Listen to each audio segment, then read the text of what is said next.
Hello friends, very welcome to my YouTube channel Language Love.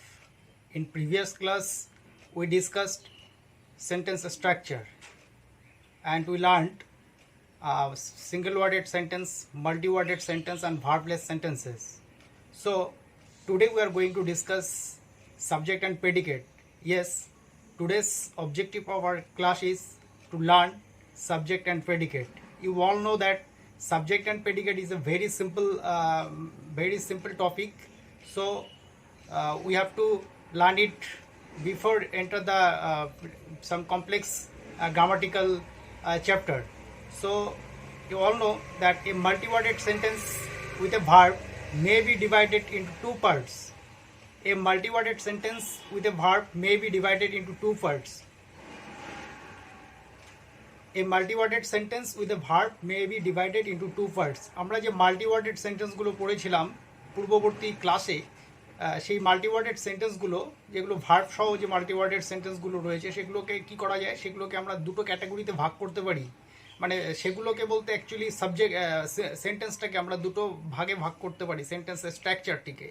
মানে একটা সেন্টেন্সের মধ্যে দুটো পার্ট থাকে, সেই পার্ট দুটোর কথা বলছি আমি। সেই সেন্টেন্সের পার্ট দুটোকে আমরা দুটো পর্যায়ে, সেন্টেন্সের পার্টটাকে দুটো পর্যায়ে ভাগ করতে পারি। One is subject or noun part, another is predicate or verb part. So today's objective of our class is to learn subject or noun part and predicate or verb part. So what is subject or noun part? Subject and noun part কি? আমরা আমাদের বাংলা ব্যাকরণের ক্লাসে আমরা আলোচনা করেছিলাম উদ্দেশ্য এবং বিধেয় খণ্ড, সেখানে কিন্তু পুঙ্খানুপুঙ্খ এই বিষয়গুলো আলোচনা করা হয়েছিল। আজকে আমরা ইংলিশ গ্রামারে সেই একই জিনিস আলোচনা করছি, শুধু ল্যাঙ্গুয়েজটা ইংলিশ হয়ে যাচ্ছে, আর কিছুই নয়। তো সাবজেক্ট অ্যান্ড সাবজেক্ট পার্ট যেটা রয়েছে, সাবজেক্ট অর নাউন পার্ট যেটাকে আমরা বলছি, এটা কি? এটাকে আমরা ইংরেজিতে বলতে গেলে এভাবে বলতে হয়, about home or what we are speaking. একটা সেন্টেন্সের মধ্যে about home or what we are speaking, মানে যার সম্পর্কে কিছু বলা হচ্ছে, ঠিক আছে, যার সম্পর্কে, যে বস্তু বা যে ব্যক্তি সম্পর্কে কিছু বলা হচ্ছে, সেই বস্তু বা ব্যক্তিটাকেই বলা হচ্ছে এখানে সাবজেক্ট, যেটাকে বাংলায় বলা হচ্ছে উদ্দেশ্য খণ্ড। একইভাবে what is said about the subject, subject সম্পর্কে যা কিছু বলা হচ্ছে সেটাই হচ্ছে কি প্রেডিকেট অর ভার্ব পার্ট বা বিধেয় খণ্ড। তো what is said about the subject হচ্ছে ভার্ব পার্ট বা প্রেডিকেট বলা হচ্ছে, সেটাকে প্রেডিকেট বা ভার্ব পার্ট বা বাংলায় সেটাকে আমরা বলছি বিধেয় খণ্ড। তো এটা খুব একটা সিম্পল ব্যাপার। তো আমরা আরও বিষয়টাকে আরও একটু ভেঙে ভেঙে আমরা আলোচনায় যাব। এবারে আমরা দেখি যে অ্যাকচুয়ালি যে সাবজেক্ট পার্টটা রয়েছে সেটা অ্যাকচুয়ালি কি থাকে ওখানে। অ্যাকচুয়ালি দ্য পার্ট, আমরা যদি সাবজেক্ট পার্টের ডেফিনেশনে যাই গ্রামাটিক্যালি, তাহলে এরকম বলতে হয় that the part which names the person or thing we are speaking is called the subject. যেই পার্টটা আমাদের কোনো কিছুর নাম বোঝায়, সেটা কি কোনো ব্যক্তি বা বস্তুর নাম হতে পারে, যার সম্পর্কে আমরা বলছি সেই ব্যক্তি বা বস্তুর নাম যে পার্টে বোঝায় সেটাই হচ্ছে কিন্তু আমাদের সেন্টেন্সের সাবজেক্ট পার্ট। আবার প্যারালেলি আমরা যদি এভাবে ভার্ব পার্টটাকে আলোচনা করি, তাহলে বলতে হয় the part which tells something about the subject is called the predicate or কি predicate or verb part of the sentence. সেটা কিন্তু প্রেডিকেট বা verb part of the sentence হয়। তো এটা আমরা বুঝলাম। এবার আমরা বলি, আমরা একটা উদাহরণ নিই। ফার্স্ট অফ অল হচ্ছে আমরা একটা যদি উদাহরণ নিই, তাহলে বিষয়টা এক্সাম্পল নিলে বিষয়টা আরও ভালোভাবে পরিষ্কার হবে। অ্যাজ পার এক্সাম্পল আমি বলছি the man is taking rest. Very simple একটা উদাহরণ নিলাম। The man is taking rest.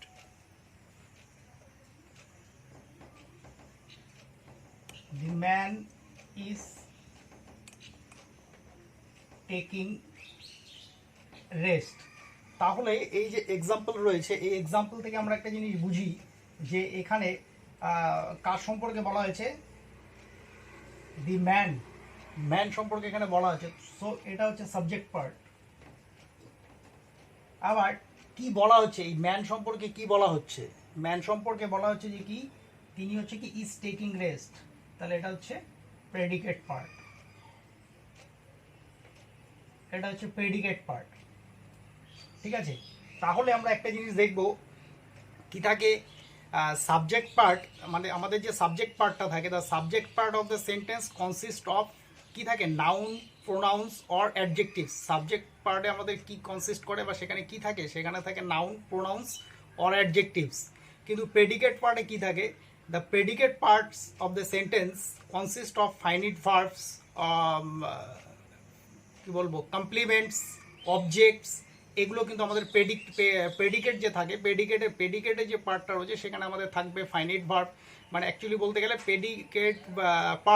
Predicate part consist of কি থাকে সেখানে, অবজেক্ট, ফাইনাইট ভার্ব, কমপ্লিমেন্ট। এগুলো কিন্তু আমাদের প্রেডিকেট পার্টে কিন্তু এগুলো থাকে।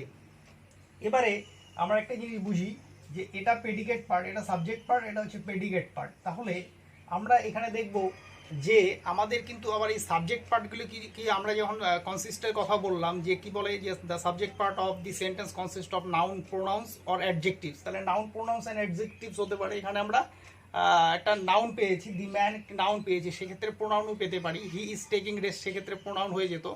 ঠিক আছে, নাউন পেতে পারি, প্রোনাউন পেতে পারি, আবার অ্যাডজেক্টিভস সেখানে কিন্তু আমরা অ্যাডজেক্টিভসও পেতে পারি। যে বা আমরা যদি বলি এটা টায়ার্ড ম্যান, সেক্ষেত্রে আমরা কিন্তু সেরকম, বা a good man, A honest man is taking rest, তাহলে সেক্ষেত্রে কিন্তু আমরা অ্যাডজেক্টিভসও পেয়ে যাচ্ছি। তো বিষয়টা হলো আমরা এখানে বলছি the man is taking rest, তাহলে কনসিস্ট যে সাবজেক্ট পার্টে কনসিস্ট করবে কি, নাউন, প্রোনাউন, অ্যাডজেক্টিভস ইত্যাদি।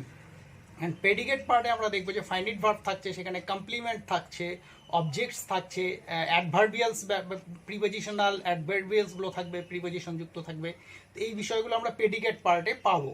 এবার আরেকটি জিনিস বলে রাখা খুব প্রয়োজন, সেটা দেখো যে আমরা এই যে সাবজেক্ট পার্টটা আমরা এখানে লিখেছি প্রথমে the man is taking rest, আমরা বলেছি যে এখানে সাবজেক্টটা হলো দি ম্যান।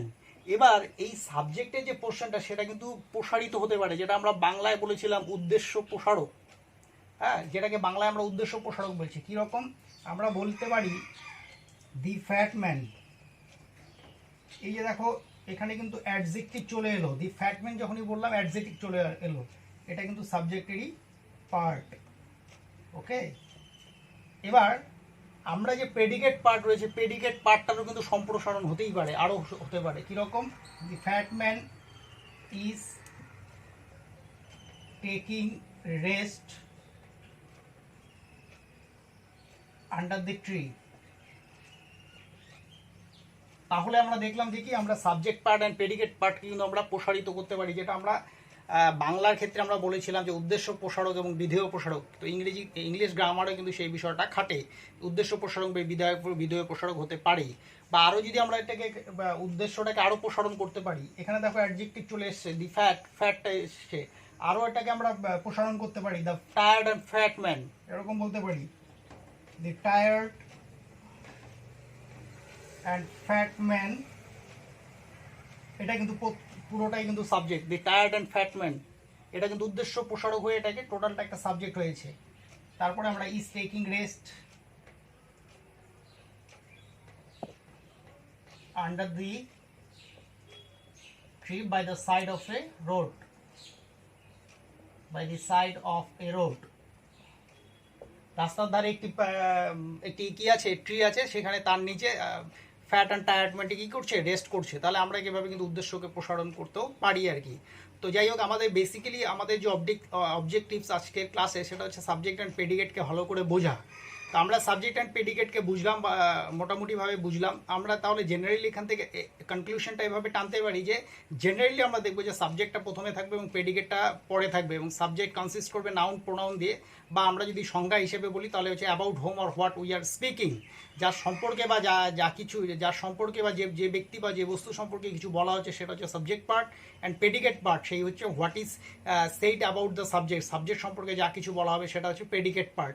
এটা কিন্তু আমরা এক লাইনার হিসেবে আমরা বলে দিলাম। তো খুব ইজিলি দেখলাম এই দ্য ম্যান সম্পর্কে যা বলা হচ্ছে ডান দিকে, সেটাই হচ্ছে প্রেডিকেট পার্ট। তো এটা এই পর্যন্ত গেল। এবং জেনারেলি আমরা দেখবো যে সাবজেক্ট পার্টটা প্রথমে থাকে, পরে থাকে প্রেডিকেট পার্টটা, ঠিক আছে। কিন্তু কখনো কখনো কোনো কিছু বিষয়ের উপর ফোর্স দেওয়ার জন্য আমাদের কিন্তু এরকম কিছু সিচুয়েশনে আসতে হয় যে যখন আমরা কিন্তু কি করি, যে প্রেডিকেট পার্টটা হয়তো সামনে চলে আসতে পারে, বা প্রেডিকেট পার্টের কিছু খণ্ড বা কিছু অংশ কিন্তু সামনে আসতে পারে। অ্যাজ পার এক্সাম্পল আমরা যদি বলি যে আমি যদি বলি butter and paneer both I don't like, butter and paneer both I don't like. Butter and paneer আমি দুটোকেই পছন্দ করি না। এই যে বাটার অ্যান্ড পনির তো আমাদের প্রেডিকেটের পার্ট, কারণ এটা অবজেক্ট ফর্ম। সো এটা কিন্তু সামনে আসতেই পারে আমাদের ফোর্স দিয়ে যখন এটাকে বললাম আর কি। তো এটা একটা হতেই পারে যে কিছু কিছু ক্ষেত্রে, রেয়ার কিছু ক্ষেত্রে আমরা কিন্তু প্রেডিকেট পার্টটাকে সামনে পাই বা পাবো। বা আমরা বলতে পারি, আমরা যেমন অ্যাজ পার এক্সাম্পল আমরা যদি বলি দোজ ডেজ আর গন, সেই দিনগুলো আর নেই, সেই দিনগুলো চলে গেছে, বা এটাকে কিন্তু আমরা জোর দিয়ে অন্যভাবে বলতে পারি গন আর দোজ ডেজ। তো গন আর দোজ ডেজ যখন হবে তখন কিন্তু প্রেডিকেটটা সামনে আসবে, সাবজেক্টটা পরে আসবে। কিন্তু জেনারেলি আমাদের এতটা মাথায় রাখার কোনো প্রয়োজন নেই। আমরা জেনারেলি মাথায় রাখবো সাবজেক্ট অ্যান্ড প্রেডিকেটের এক লাইনার, যেটা মাথায় রাখবো যে যার সম্পর্কে কিছু বলা হয় সেটাই হচ্ছে সাবজেক্ট, আর সেই সাবজেক্ট সম্পর্কে যা কিছু বলা হয় সেটাই হচ্ছে প্রেডিকেট। এবং সেটা জেনারেলি প্রথমের দিকে আমাদের সাবজেক্ট পার্টটা থাকবে এবং পরের দিকে প্রেডিকেট পার্টটা থাকবে। তো আজকের আলোচনা বন্ধু এখানেই, আমাদের একটা ছোট্ট আলোচনাই ছিল আজকে সাবজেক্ট অ্যান্ড প্রেডিকেট সম্পর্কে। আশা করি তোমাদের এই ভিডিওটি ভালো লেগে থাকবে। যদি তোমাদের ভালো লেগে থাকতো please subscribe my YouTube channel language lab and hit the bell icon to get the notification of my new uploaded video first time. Okay, so till then we are coming back very soon with a new chapter of grammar. So till then, take care, bye.